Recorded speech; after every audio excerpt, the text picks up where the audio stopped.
头先咱要做回来关心的，就是台南市无障碍协会理事长去劳工育乐中心的时阵呢，因为路无平，人挂轮椅呢拢摔出去，落尾伊转上网来怨叹讲，这人又搁飞出去啊！那台南市的这干部局是回应讲，这出代志所在已经修复，嘛来编经费维护后手会搁全面来调查。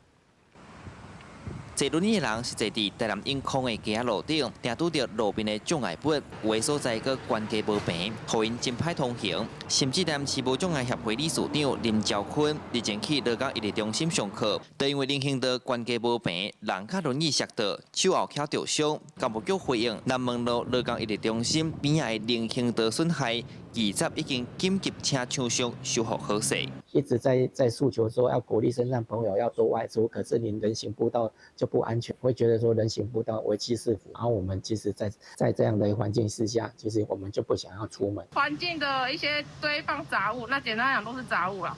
像你看现在看到的那个花盆就是了。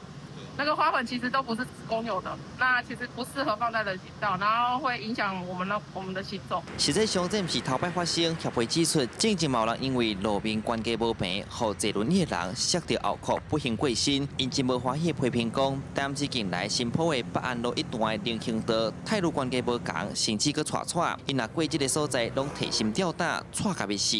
验收的时候，到底有没有请那个轮椅的，或者是4个轮子的试看看，到底能不能通得过？因为我觉得那都是，尤其在临安桥那一段，我觉得下坡完全不敢下，我觉得那有点像自杀。我一旦没有刹住就往路上冲了，然后车子就过来，那很恐怖。后续公务局对台南市其他路段的人行道也将检修。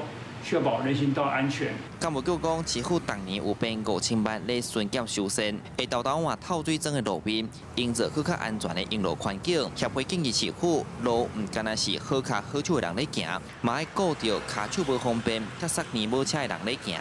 所以政府单位要照顾到用路人拢安全的人行空间。记者苏台南采访报道。